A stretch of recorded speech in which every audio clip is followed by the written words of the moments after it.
ಹಾಂ, ಏನಪ್ಪ ಆಯ್ತಾ ಕೆಲಸ ಇಲ್ಲಿ? ಟೈಮ್ ಆಯಿತು, ಇನ್ನು ಎಷ್ಟೊತ್ತು ಮಾಡ್ತೀರಾ? Lights on.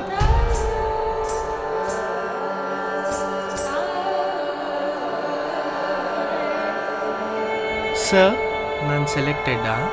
ಏನು ಮಕ್ಕಕ್ಕೆ ಪೌಡ್ರ್ ಹಚ್ಕೊಂಬಂದ ತಕ್ಷಣ ನೀ ಏನು ದೊಡ್ಡ ಹೀರೋಯಿನ್? ಸಿನಿಮಾದಾಗ ಆ್ಯಕ್ಟಿಂಗ್ ಮಾಡೋದಂದ್ರೆ ಏನು ಮಜಾಕೆ ಮಶ್ಗೀರಿ? ನನಗೆ ಸಿನಿಮಾದಲ್ಲಿ ಆ್ಯಕ್ಟ್ ಮಾಡೋದಕ್ಕಾಗಲ್ವಾ? ಸ್ಪಂದನಾನ ಅಥವಾ ಸ್ಪಂದನ? ಇದೆಲ್ಲ ಯಾಕಾಯ್ತು ಗೊತ್ತಾ?